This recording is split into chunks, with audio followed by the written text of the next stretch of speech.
Hey people, welcome back to the Man Cave. The other day I managed to pick up a new set of precision cutters. I got these from Element Games over in Stockport, who I tend to get all my modelling supplies and bits and pieces from. They've got a really good selection of Gunpla. I figured in order to try and get used to using the new precision cutters, I would buy a cheap model to effectively do that with, and I managed to find this cool little Gundam SD model in order for me to do that. So today I'm going to build this up using the new nippers, and I'll give you some of my thoughts and opinions on how they perform at the end.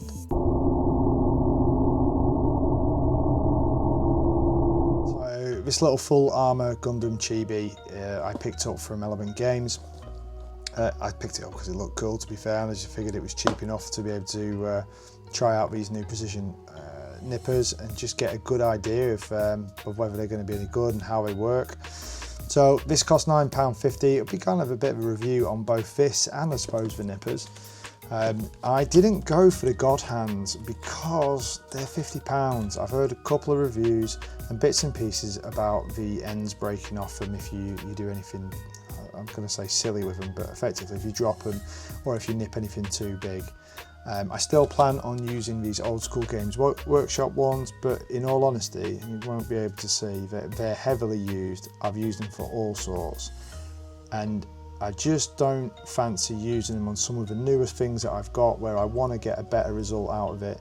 And I'm kind of intrigued to see whether these are going to perform very well. They were £32, 39p from Element Games, so they're not cheap, but they're also not £50 expensive God Hands. So they're kind of middle of the road. I don't mind paying for quality, but the idea of getting a God Hands and them breaking kind of sucks. So I'm going to do that. We'll open this up, we'll see what it's like, and then we'll build it and we'll see. I'll give you a review on what I think the precision nippers are like when we're done. Okay, so fairly simple kit, just a few runners and the instruction manual, which again looks pretty simple. So I'm going to build this up. I'll do it in its entirety and then I'll time lapse it and then I'll give you a view at the end. Right, so just a thought. It was something I was talking about the other day about a technique that I'd picked up from somewhere else to basically try and get the best out of these Gundam models for cutting things off. So what I was talking about was when it comes to cutting, it's best to try and cut some of these off further than where you actually want to make the actual cut. So you actually want to cut it right near to where the plastic is. But in order to stop it from getting marked, and for using bigger pliers like these old school Citadel ones, you basically can cut off your part and then leave it with these nibs like that. And what that then allows you to do is take your precision nipper and you can actually get a better cut and get in there where you might not have been able to do the same thing. Yeah, that's not too bad actually. Well, you might not be able to do the same thing if you there we go, if it was actually on the sprue, because sometimes it can get damaged or it can be hard to actually get to it. But that, yeah, it cuts through it like a knife through butter. That's really good. But yeah, so start a bit further away. Don't use your precision nippers. Use something like these old ones or effectively a pair of cutters. Cut further away, especially for more expensive models. I know this is only cheap. I'm just kind of trying to show it as an example really. And then, yeah, you'll get yourself in a position where you'll get neater cuts. Less nub marks is the way I think they describe it. So yeah, I'm going to carry on.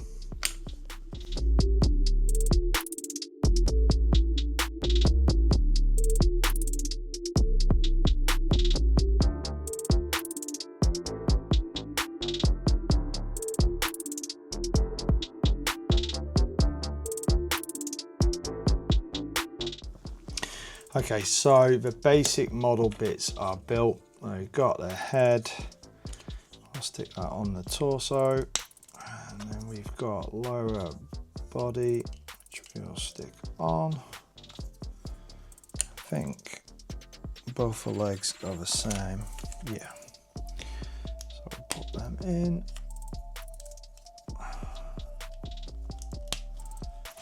And then arms. I'm not sure which way is which. There we go. I think that's that way.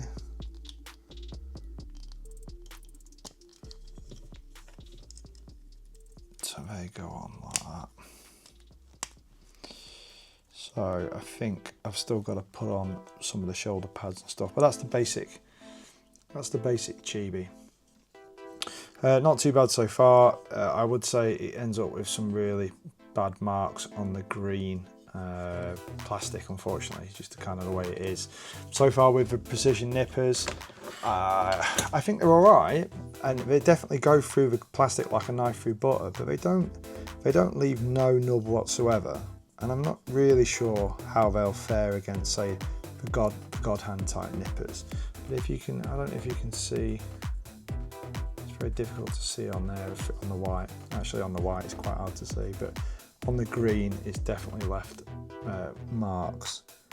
Now I've got a mixture here of ones that I've done with the good nippers and with the old ones, and to be honest it is better with the new nippers for sure.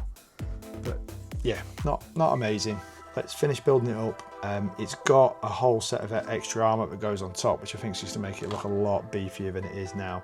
So I'm going to make all that up and then put it together, and I'll showcase it without any panel lines. And then I'm going to do the panel lining and stuff with it, and I'll give you some thoughts on the model and then on the nippers as well.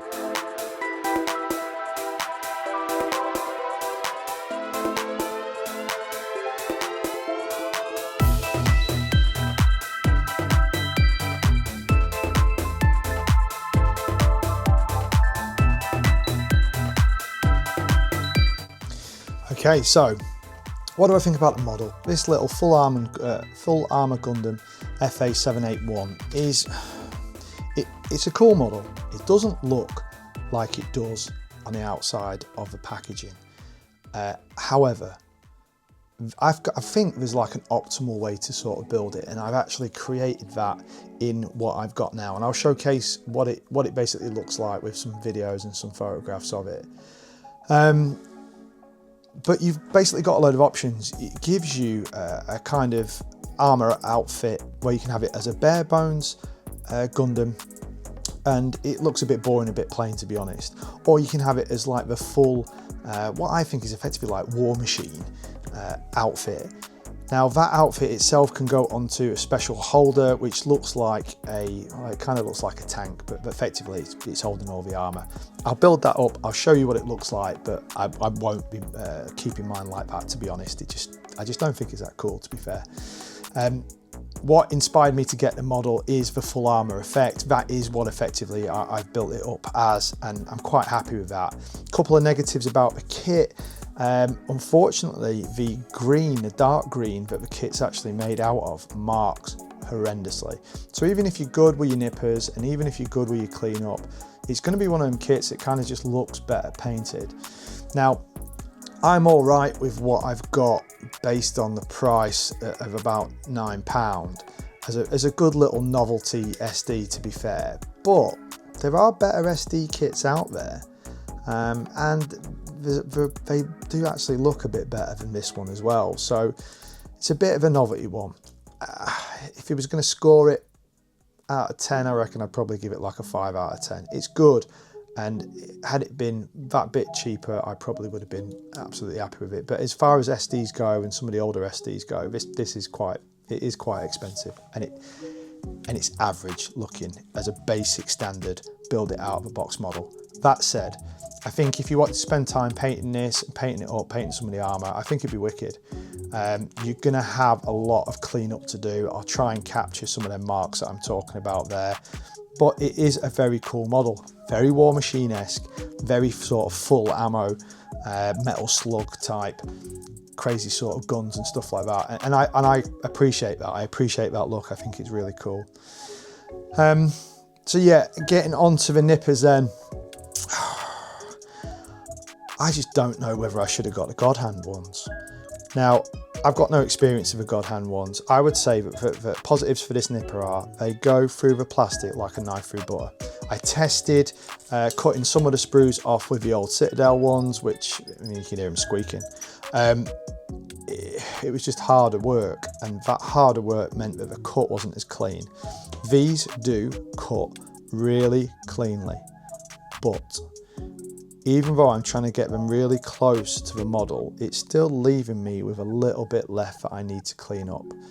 Now, that might be the same for the God Hands, but I haven't got the experience of that, so I don't know. You want to really go and look and see if it's worth spending the extra 20 quid to get the God Hand nippers. It's left me in a position where, to be honest, I'm probably going to buy the God Hands and check them out and just make sure that they're okay. I won't be doing that this month because I've just shelled out for these, but yeah, I think eventually I'm going to get a set of God Hands and just check them out as well. But keeping with the positives, it gives a clean cut. It gives you a good foundation to be able to then scrape off the excess or sand it down depending on which way you want to go. I've still not got any glass files, so that is one of them things that I'm going to look at doing. I am aware from looking at some of the other YouTubers that are using them kind of products that the glass files do make a bit of a difference. So I'll investigate that, but so far I'm pleased with these, but I'm not over the moon with them. They're not perfect. Cut's brilliant. I like the fact you get a bit of a cover to go on them to basically protect them. Good if in case you accidentally drop them, but also good, you know, they're quite sharp. It's one of them things where that's quite a nice little addition to have.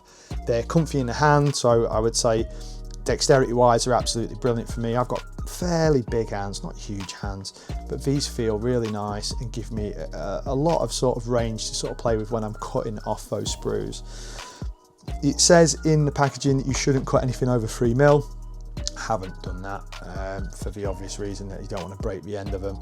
But part of the reason why I bought these is because I was told that they are more robust. I kind of took them off a recommendation from one of the lads in Element Games, and I'm not knocking it. At this point in time, I can't compare them to the God Hands, so I just don't know if the experience is the same. The cut is quick, easy, and leaves just a little bit behind to clean up. And albeit I said at the beginning of the video I was going to just do this without cleaning it up, I can't do it for some reason. My OCD kind of kicks in and I have to clean it up. So I was cleaning it up with a knife. I don't think I can blame the nippers for the markings that are on the actual model from the cleanup and stuff. I think it's just part of the way that dark green plastic is. I think it's similar when you look at some of the stuff with Bandai with some of the other darker colours. With the white you can barely see anything in regard to what the nippers have done and the cleanup has done, and that seems again to be a normal thing. It's just something to bear in mind. You're going to buy a darker model from Bandai, just be prepared that there's going to be a bit more to do with your cleanup. Just don't clean up quite the same from the way the cuts are. But yeah, I'm going to carry on using these. I would take my comments as an initial thought, an initial reaction to it. At this point in time, I am going to use these to make my PG Unleashed RX-78, but I'm really interested in seeing what the God Hands are like, and I think as the time goes on I'll end up getting a set of them. I've got loads of little Gundam plans for videos and stuff, so I'll try and give you a long-term review of these and let you know what I think, and then I'll give you a comparison against the God Hands eventually as well. So for now, bit on the fence, fairly happy, but there may be more with the God Hands. Go off some of the other experiences from other YouTubers and what they're saying. I want to be as honest with you as I can with this, and I just feel like I haven't used them enough within one model to be able to give you a real opinion. Miles better than these, but these are, I bet you they're over 10 years old and they've been used to cut all sorts. I was never careful with these whatsoever, so not really a fair comparison. Yeah, so if you liked the video, can you do us a favour, click the like button. If you're interested in this kind of content, you want honest opinions, you like a bit of Gundam building, click subscribe. I am trying to knock out videos as much as I can, probably at least once a week, but sometimes twice a week if I can. There's going to be some good big Gundam builds. I'm into Lego stuff as well, so you'll see different bits of Lego builds that I'm interested in, specifically stuff to do with the cars. I absolutely love them. And I've got a long ongoing series to do with building the fan home Toyota Supra from the Fast and the Furious. So again, if that kind of stuff interests you, subscribe. That'd be absolutely wicked. If you've got any thoughts on these Redgrass Nippers, if you've used these before, put some comments in the comment box. Have you used the God Hands? Are they the perfect nippers? Let me know what your thoughts are. This is a community at the end of the day. It's all about trying to share that information so that we can all have the greatest experience that we can with the stuff. But yeah, just look after yourselves till next time. Try and get some hobbying done and take care.